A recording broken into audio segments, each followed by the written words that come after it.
जय श्री कृष्ण। देखिए, सिंह राशि वालों के लिए, सिंह लग्न वालों के लिए ये 14 से 20 का जो वीक है, ये कैसा जाता है। जो सबसे ज़्यादा इम्पॉर्टेंट कॉम्बिनेशन है मंगल और केतु का, वो इस राशि के और लग्न के हिसाब से केंद्र में आ गया है। विशेष ध्यान रखना है तब जब चंद्रमा कुंभ राशि के अंदर है 14 और 15 तारीख को। अब जहाँ चंद्रमा होने से आपके रिलेशनशिप, आपके लाइफ पार्टनर, आपके मैरिट और बिजनेस रिलेशनशिप को लेके थोड़ा कंसर्न डेवलप हो रहा है। थोड़ा सिक पोजीशन बन सकती है, थोड़ी तकलीफ या कुछ उसमें एक चॉकिंग आ सकती है, तो थोड़ा सा पेशेंस रखने की जरूरत है, चीजें बदलेंगी। लेकिन दूसरा एक चीज और भी आ रही है कि यहाँ पर राहु भी हैं, तो दूसरी एक चीज आ रही है कि 7th लॉर्ड शनि अष्टम में आके वक्री हो गया है। आपके मैरिट और बिजनेस रिलेशनशिप को लेके थोड़े से रिशफल हो रहा है। हो सकता है आपको कुछ लोगों के साथ में थोड़ा सा आपका कंफर्टेबिलिटी ना हो, तो आप उसको चेंज करना चाहें बिजनेस के अंदर।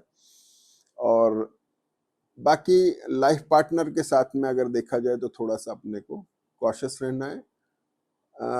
देखिए, डिसीज 3 तरह की होती है, फिजिकल, मेंटल, फाइनेंशियल। तो फाइनेंशियल एस्पेक्ट को तो छोड़ देना, फिजिकल और मेंटल दोनों तरह की चीजों में अपने को थोड़ा सा ध्यान रखना है, चीजों को बेटर करने की कोशिश करनी है।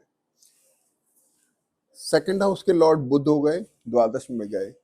धन की तो आवक दिख रही है, और जब ये वक्री होंगे तो निश्चित तौर पे पैसा देंगे, जो आपके 18 जुलाई के बाद से हो रहे हैं।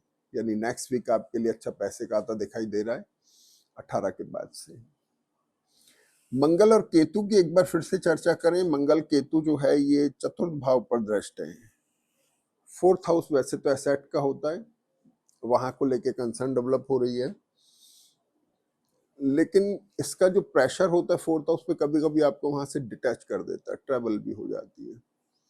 तो चंद्रमा जब अष्टम भाव में आ रहे हैं मीन राशि के अंदर, 13 से ये आ रहे हैं 16 से 18 जुलाई में, ट्रेवल प्रॉन है, ट्रेवल करा सकते हैं।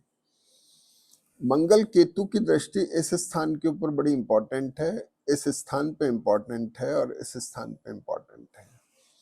यानी 2 चंद्रमा के ट्रांजिट इस मंगल केतु से इफेक्टेड है, कुंभ राशि का और मीन राशि का।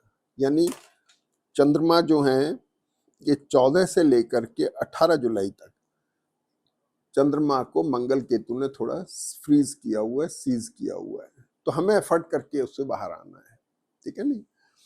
तो अब यहाँ चंद्र मंगल केतु जो शुक्र के नक्षत्र में, उनकी जो स्थिति बनी तो कमर से कंधे के बीच में, कफ के कंजंक्शन का ध्यान रखना है। एसिडिटी की वजह से सिर में भारीपन होना, दर्द होना, इसका ध्यान रखना है। लाइफ पार्टनर के लिए या अपने रिलेशनशिप में डिसीज करेक्टर को रिमूव करने की कोशिश करनी है। डिसीज माने 2 तरह का होता है, आप चुप रह गए मेंटली, आपके शरीर के अंदर कोई व्याधि आ गई फिजिकली, तो थोड़ा ध्यान रखने की जरूरत है। 3rd हाउस के लॉर्ड शुक्र हो गए, वर्गोत्तम में है, 10th हाउस में जाकर के प्रोफेशन को लेके कंसर्न तो है ही है, लेकिन कुछ बेटरमेंट भी है, अच्छी चीजें भी दिखाई दे रही हैं।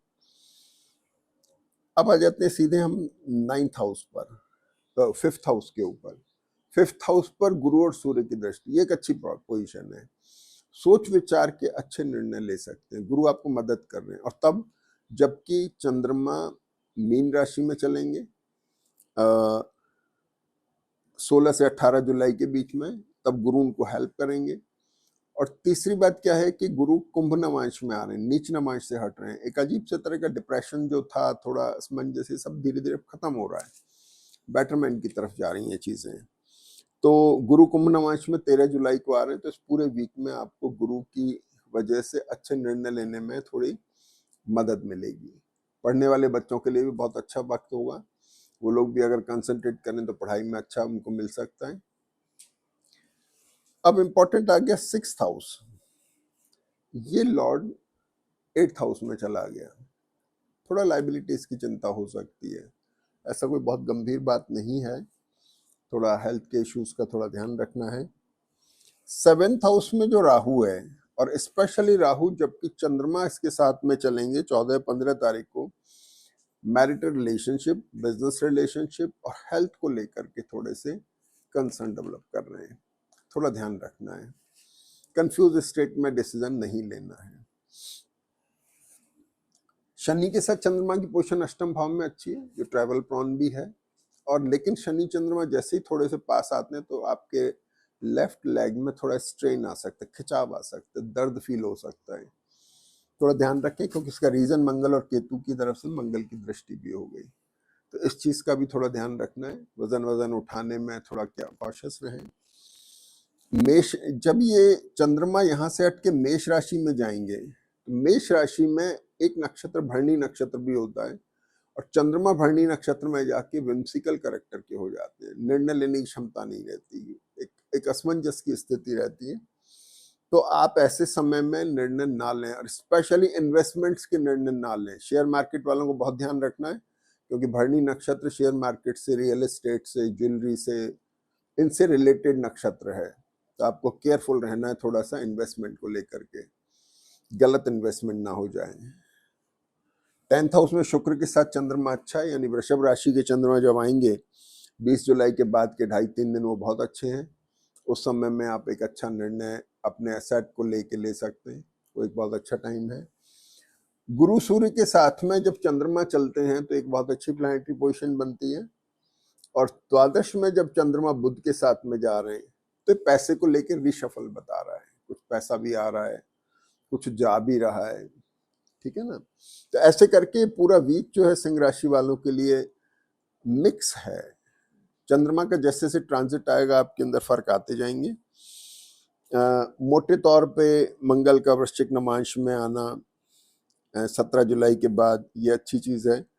और सूर्य जो है वो इस वीक में सबसे इम्पोर्टेंट पोजीशन ये है कि 13 तारीख से और 20 तारीख के बीच में सूर्य वर्गोत्तम में है। तो सूर्य आपके लग्न के लॉर्ड हैं, खड़े हो जाइए, महत्वपूर्ण निर्णय लीजिएगा, चीजों को, अपनी जो कमियां हैं उन चैलेंजेस को ओवरकम करिएगा, और ये बहुत अच्छा समय है आपके लिए निर्णय लेने का।